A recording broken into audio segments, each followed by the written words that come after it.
Ele que foi ator, dançarino, compositor e considerado um dos melhores rappers de todos os tempos. O vídeo de hoje será sobre ele, Tupac Shakur.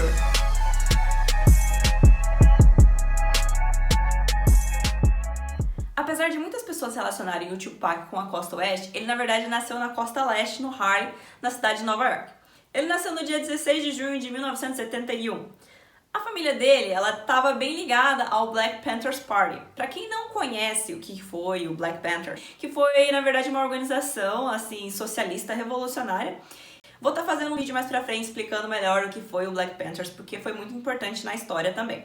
Mas voltando ao assunto, a Afeni Shakur, que é a mãe do Tupac, no período de gestação dela, ela estava na verdade presa. Ela teria sido acusada de conspiração contra o governo dos Estados Unidos.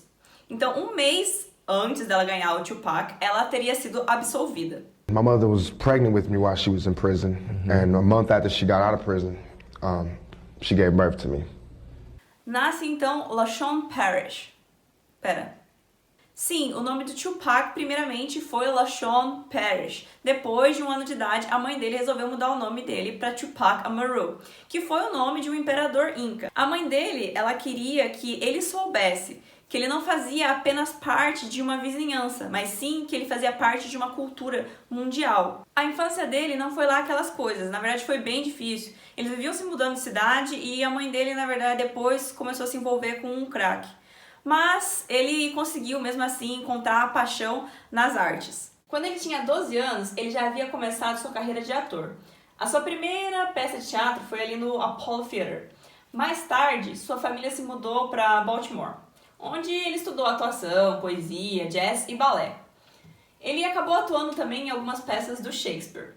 Ele era bem popular na escola. Segundo Jada Pinkett Smith, sim, a mulher do Will Smith, que eles eram muito amigos na época, ela disse que ele seria muito popular não só por causa do senso de humor dele, que era incrível, mas também por ele ser um rapper incrível, ter ganhado competições na escola e tudo mais, e por ele conseguir interagir com todos os tipos de pessoa. Em 1988, o Tupac e a sua família eles se mudaram novamente, dessa vez para a Califórnia, na Bay Area. Lá ele começou a frequentar aulas de poesia de uma mulher chamada Leila Sternberg. Bom, ela acabou virando a mentora dele e empresária. Mais tarde, ele assinou com a companhia TNT. Ele aí fez umas demos e tudo mais, mas nenhuma gravadora queria assinar com ele. Na mesma época, o Tupac estava com uma proposta de ser o novo líder do African Panthers em Atlanta. E aí foi quando ele meio que disse, quer saber, esse negócio de música não é pra mim, eu acho que eu vou desistir e eu vou seguir essa vida mesmo, esquecer a música. Foi quando o Etron ligou pro Digital Underground e meio que perguntou, olha, não tem como vocês encaixarem o Tupac na turnê de vocês? E aí eles meio que, lógico, o Tupac, antes de tudo, ele era um MC, mas ele era um MC militante. E o Digital Underground não era bem uma banda, assim, um grupo, né, digamos assim, militante. Eles eram mais diversão, né? Tinha até o Humpty Hump, pra quem não lembra.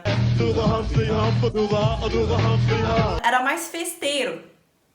E era meio que, pedir para um MC, que é, assim, antes de tudo, militante, que tá ali sempre à frente da revolução, que quer que as coisas aconteçam, pra, ir com a gente na turnê, mas não era pra nem cantar, era só pra ser aquela pessoa que ajudava nos equipamentos, a carregar material, equipamento de som e tudo mais. Ele falou assim, cara, ele vai se sentir insultado, né? Mas depois de um tempo, depois de uns 5 minutos depois que ele recebeu a ligação do Etron, o Tupac ligou pra ele e disse, não, cara, eu faço isso, pode me colocar que eu tô dentro. Depois de um tempo na turnê já, o Tupac já tava ficando conhecido e, cara, ele era uma pessoa muito carismática, era uma pessoa de personalidade forte, todo mundo se encantava com ele, então realmente não ter incluído ele no grupo seria estupidez deles. Eles mesmos disseram isso, não incluir o Tupac seria sido estúpido da nossa parte. Então foi quando eles deram pro Tupac 8 barras daquela música Same Song, e aí foi quando ele foi a primeira apresentação dele com o grupo Digital Underground.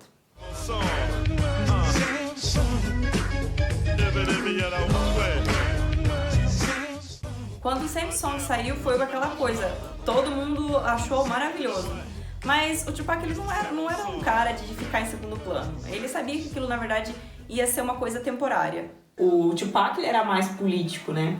E antes de tudo, ele era um MC político e um crítico social. Então, ali a carreira dele não era uma coisa que iria pra frente, ele não estava muito feliz em fazer aquilo. Ele tinha aquela vontade de se expressar. Ele decide ir pra carreira solo, ele começa a usar o nome dele agora como Tupac. Ele lança o primeiro álbum dele, que seria o To Apocalypse Now, com a ajuda de algumas outras pessoas também que contribuíram para fazer o álbum.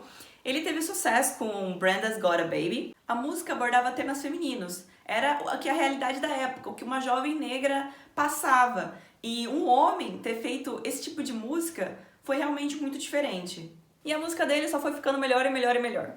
Mas a vida não é só flores e arco-íris. E no ano de 1991, Tupac ele entrou com um processo contra o Departamento de Polícia de Oakland. Por quê?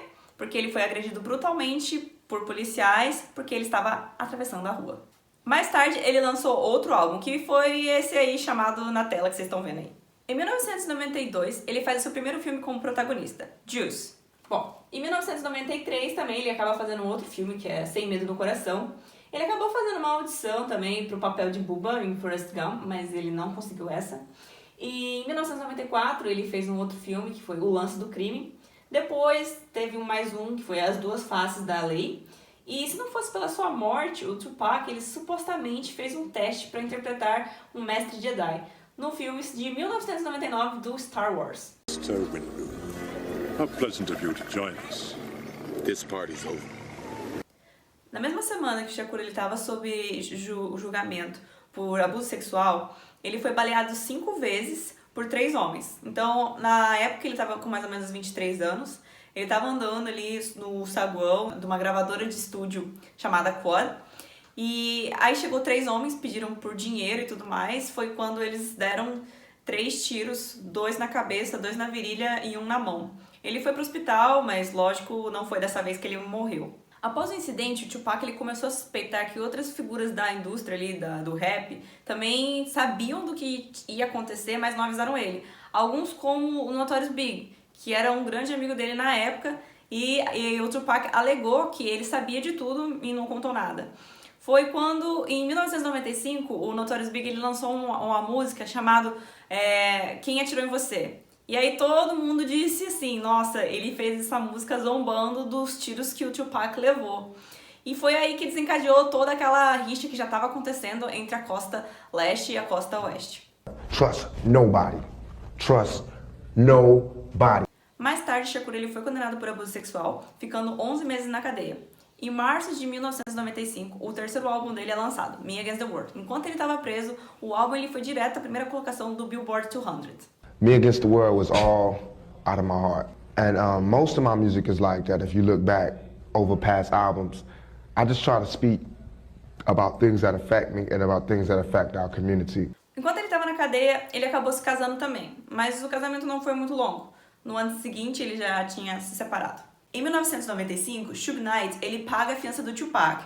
Em troca, o Tupac ele teria que estar fazendo 3 álbuns com o selo da Death Row Records. Após ele ser liberado, ele voltou rapidamente a gravar as músicas. Em 13 de fevereiro de 1996, Pac lança seu 4º álbum de estúdio, All Eyes on Me, um sucesso instantâneo. O álbum foi direto para o número da Billboard 200 com 566 mil na primeira semana, trazendo os singles How Do You Want It e California Love para o topo das paradas em julho de 1996. Em 7 de setembro de 1996, o Suge Knight e o Tupac resolveram assistir uma luta entre o Mike Tyson e o Bruce Seldon em Las Vegas. Depois, quando eles saíram da luta, por volta das 11 horas da noite, eles pararam em um cruzamento na frente do Hotel Maxon. E aí foi quando um Cadillac branco se aproximou, disparando em torno de 12 a 13 tiros. 4 atingiram o Tupac, então foram 2 tiros no peito, um atingiu o braço e o outro atingiu a perna. Um dos tiros ele foi diretamente no pulmão do Tupac. Chegando no hospital, ele foi fortemente sedado, mas uma semana depois do que aconteceu, ele acabou não resistindo e morreu. We must not hate those who have done wrong to us, for as soon as we hate them, we become just like them. Não podemos negar que ele deixou um legado. O trabalho dele foi conhecido por defender a igualdade social, racial e política. Sem contar que não podemos esquecer que ele criou a Thug Life, que foi um movimento social para acabar com a violência e as mortes banais que aconteciam em bairros pobres e nas favelas. Up in the bins, burning rubber. The money is mandatory. The hose is for the stress. This criminal lifestyle. Equipped with the bulletproof vest. Make sure your eyes is on the meal ticket. Bom, esse foi o vídeo de hoje. Espero que vocês tenham gostado. Vejo vocês semana que vem com mais cultura de rua. Tchau!